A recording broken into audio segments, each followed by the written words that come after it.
مشران خو پوه دي خو هلکان به تپوس کوي چې را سفر د څه دی دا سفر هغه سفر دی چې دغه تبدیلي هغه بدرنګه تبدیلي دا د هغې د بدلولو دپاره یو نوي سفر آغاز موږ کړی او د دغې سفر او د دغې سر لښکر هغه امیر مقام دی د رب په فضل سره په نوښار کې PK 63 باندې په PK 63 باندې دا د امیر مقام قیادت و دا د امیر مقام امامت و او دا د نواز شریف دا زمونږ د قائد او زمونږ د رهبر مشري وه چې موږ هغه بدرنګه تبدیلي چې ویل به چې موږ به یو نوی پاکستان جوړو چې پکې به 50 لکه کورونه جوړو او خلکو له به فري ورکړو مفتو کې داس خوش کم دي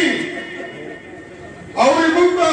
1 کروڑ نوکران راوړو او دا بېروزګار خلک به ټول په روزګار کړو کم دي 80 آواز چې ګوره کې 50 نشته څه چونله پاکستان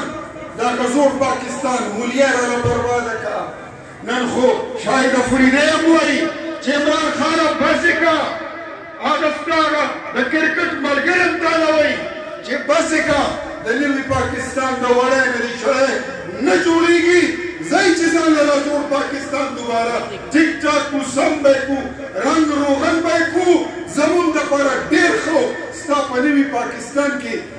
دا امبلانس حکومت دی چې غوړي پکې په 280 روپۍ کیلو ملاوي د مرچکو نرخ ته وګوره که شرمدلی درغې د الوګانو نرخ له وګوره که سایه درغه هغه نور خو هر څه پرېږده د اګو نرخ وګوره وزیر اعظم شو سړی مونږ وی دی به راځي او ثانویه ته تقریر به کوي د انقلاب په نوم راغلی نوی پاکستان به جوړوي خدای دی به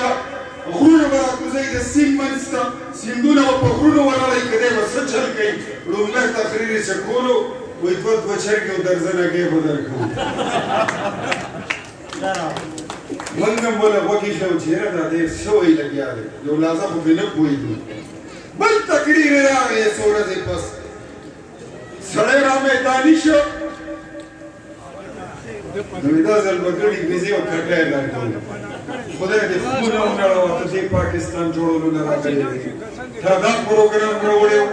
دې هلکانو خو دا خیال و چې شهباز شریف خلکو له لیپټاپ ورکوي ته به ورسره څه بل څه شی ورکړې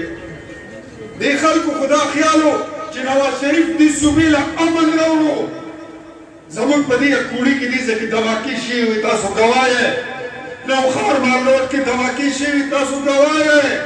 زما په دې صدر باندې شپږ 9 ځله دماکې شوي حملې پې شوي خدای بچ کړی تاسو ګواه یې موږ له چې پاکستان دی هم وایي موږ له خو ټوټه پوټه پاکستان دی په لاس راکړی خدای دې لیونی کا سرکوټیا ځواني کوټیا موږ چې تا له کوم پاکستان درکړی او د هغې نه مخکې دا پاکستان چې زموږ په لاس ولګېده د دې په هر چوک کې خودکشه دماکې وې دلته بارود و دلته امن نه و دلته بېروزګاري وه موږ چې تا له پاکستان درکولو نو موږ سیپاک راوړو موږ چې تا له پاکستان درکولو په خیبر پښتونخوا کې مو امن راوستی و موږ چې تا له پاکستان درکولو 12,000 میګاواټ بجلي مو جوړه کړه موږ چې تا له پاکستان درکولو موږ خو نه و درکړی چا به درکړی موږ خو نه یو درکولو والا درکولو والے نور خلک دي موږ پکې 200 کیلومتره موټروی جوړه کړې وه موږ چې تا له پاکستان حواله کېده نو د ګوادر پورټ روان شو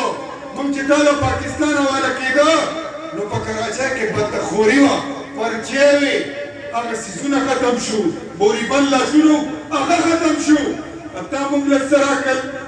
زمونږ صوبې خرکولو له دې راله پرویز خټک راکړ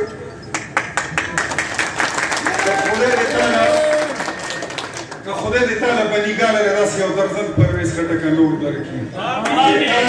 چې زموږ نوښار او پښتونخوا دې پروانه کا رب دې ستا د بنیګاله لوټې لوټې کړي الله دې داسې که لکه زموږ د صوبې حال چې دی که 8 کاله د دې صوبې وشو 8 کاله چې دا دې ناجاو ته په لاس ورغلې ده صوبه مو چېرته ورسېده ای پښتنو ای نن دا کوړي په منځ کې ولاړ یم تاسو نه تپوس کوم ستاسو پښتونخوا چېرته ولاړه ده پښتونخوا نن د بلوچستان نه وروستو پښتونخوا نن د سند نه وروستو پښتونخوا نن د عثمان